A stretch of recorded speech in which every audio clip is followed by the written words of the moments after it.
Up next we have Gary.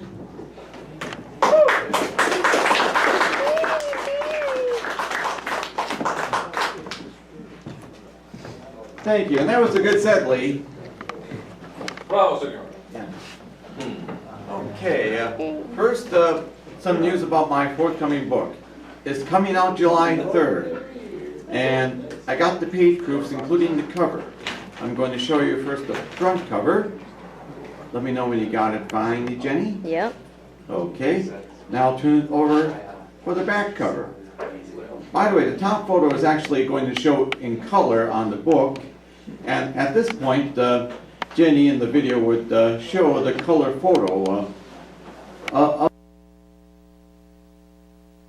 of this. That was how Flint looked in the 1950s at the future site of the University of Michigan, Flint. So, the planned book launch party has been tentatively set for July 8th at Totem Books. What time? Time has not been set yet. Okay. But one thing has been decided upon. I'll be signing my books with Huntington pens, Ooh. since Huntington has a chapter in the new book.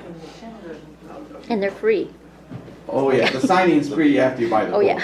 And the cover price will be $21.99. Oh, $21.99. $21.99. I meant the pens were free. The pens are free from any Huntington branch or at the Meyer stores with Huntington branches inside. Okay. Now, I was away last month, which explains my absence at last month's Collab night, because I was on vacation in Florida.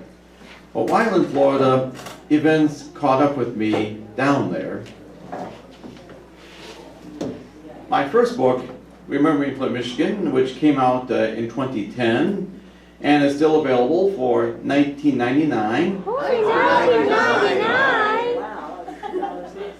And while I was in Florida, news reached me that, well, first of all, MLive caught up with me because while I was in Florida, Chuck Barris died. He was the famous game show producer who hosted the Gong Show, which some of you older people would finally remember, like myself.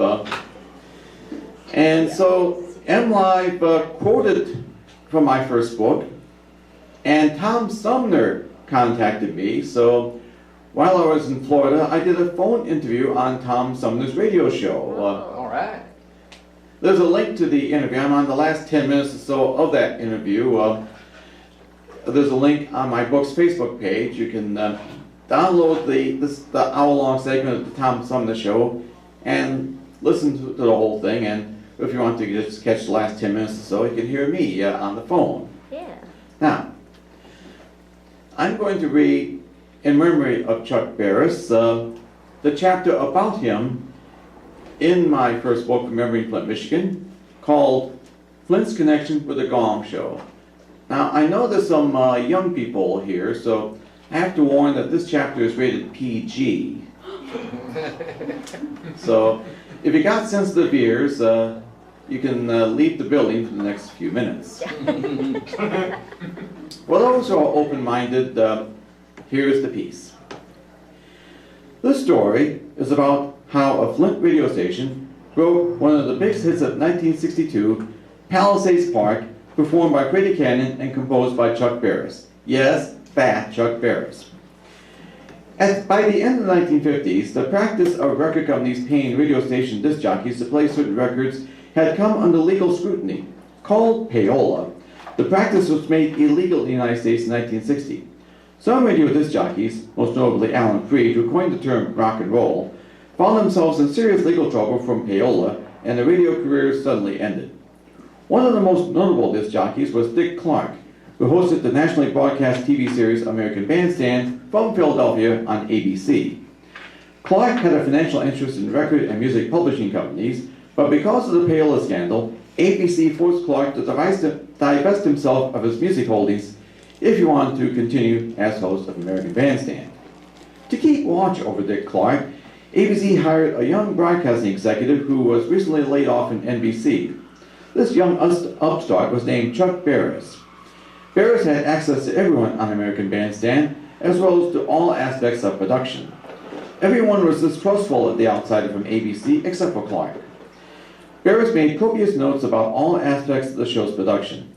The final report Barris submitted to ABC was a 500-page compilation of his memos, which were turned over to a House Congressional Committee investigating payola. The committee cleared Clark of any wrongdoing, resulting in a close friendship between Clark and Barris. While in Philadelphia, Barris spent his free times writing songs. One of those songs was given to frequent American Bandstand guest Freddie Cannon. After Barris's work on American Bandstand was done, he was made a junior executive in ABC's daytime programming department. Meanwhile, Cannon decided to record Barris's song as the B-side of a song Cannon co-wrote called June, July, and August in 1962. Flynn's top 40 radio station, WTAC Weetac Big 600, now religious station WSNL, put June, July, and August on its playlist. But one day, a WTAC DJ accidentally played the B-side to that song. What WTAC played instead was Palisades Park, and the phones lit up.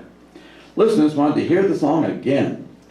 Former WTAC DJ Pete Flanders said that Cannon, who frequently performed in Flynn, claimed that Bob Dell, real name Bob Del Giono, was the DJ who first played that song. But when Del Giono, now in Louisiana, was contacted, he replied that he was working at WOLF in Syracuse, New York at the time Palisades Park broke, and didn't join WTAC until the fall of 1963. Local radio veteran Marty Natchez believes that WTAC's midday DJ at that time, the late Ed Berryman, first played the song. Cannon's label, Swan Records, contacted other radio stations and asked them to flip the record over. The song became a huge hit, reaching number 3 on the charts. It became an international hit as well. The hit earned Barris $30,000 in royalties in 1962. But when Palisades Park hit, the ABC bosses gave the budding songwriter an ultimatum, forcing him to choose between TV programming and songwriting. They feared another pale investigation. Barris stuck with TV programming. Barris was transferred to Los Angeles and put in charge of choosing which game show concepts ABC should buy and put on the air. He complained to his boss that the shows being pitched to him were worse than his own ideas. So the boss suggested that he quit his programming job and become a producer himself. Barris borrowed $20,000 from his stepfather to produce a pilot for his first show, The Dating Game, in 1965. ABC turned down the show, a move that depressed the now self-employed but broke Barris.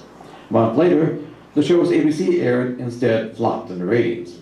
So ABC dusted off Barris's pilot and bought The Dating Game. The success of that show led ABC to ask him for another show. The Newlywed Game made its debut in 1966. The host of the Newlywed Game, Bob Eubanks, was born in Flint and was a disc jockey for a Los Angeles radio station at that time. The Newlywed Game was a hit as well. Barris came up with additional shows, but none of these late 1960s shows had the staying power of The Dating Game and The Newlywed Game. In 1975, Barris and TV variety show producer Chris Beard collaborated on a new show concept. The idea was a parody of talent shows. They would intentionally present bad acts as well as good acts. Borrowing an idea from old-time radio's Major Bowes Amateur Hour, if any judge on the show's panel thought an act was bad, the judge would bang a gong and the act would immediately stop. That idea was sold to ABC for its owned and operated stations, and the weekly primetime access syndicated version of The Gong Show with Gary Owens debuted on local stations in September 1976. Meanwhile, Barris sold NBC a daytime network version of that show. A week's worth of shows were taped with host John Barber. But Barber didn't get the concept of the show as satire and treated it as a straight talent show. An NBC executive noticed the problem and, after seeing Barris himself consoling the Gong Dax, decided that either Barris would host the show or NBC would not buy the series. The daytime show made its debut on June 14, 1976. It became an immediate hit, and Barris became a reluctant star. The show became even wilder as time progressed, with ongoing acts such as the unknown comic, comedian Mary Langston, and Gene the Dancing Machine, NBC stagehand Gene Patton. Later episodes showed a Flint Generals hockey team pennant over the gong. When Gary Owens' hosting contract expired, Barris took over the nighttime show as well. Chris Beard was also let go, but would still get paid as the Gong Show co-creator.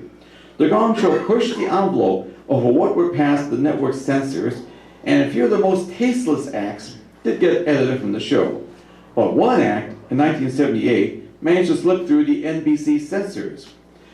It was called Have You Got a Nickel, better known as the Popsicle Twins.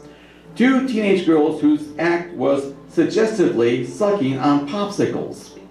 The phones lit up on the East Coast and the girls' segment was edited out of the West Coast feed. The Gong Show crossed the line, and NBC canceled the show. The final NBC broadcast aired on July 21st, 1978.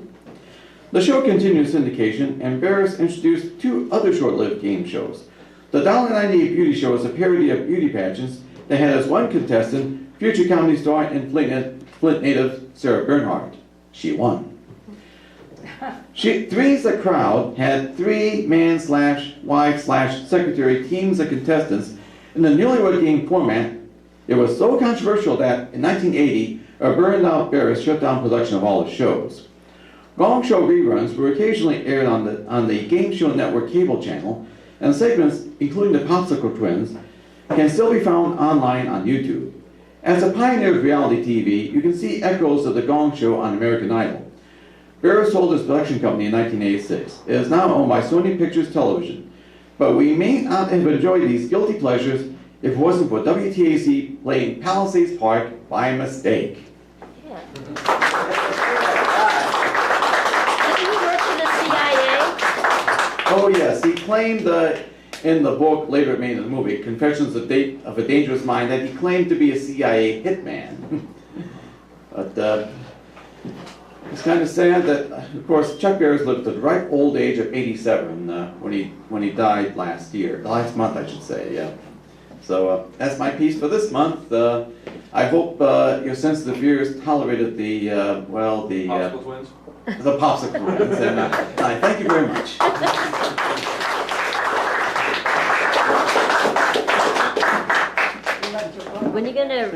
When are you gonna read the? Oh, yeah, I can read something from my next book next month. Astroloop. All right, thank you, Gary. That's the one I want you to read again. Astroloop, let's reply. There we go. So just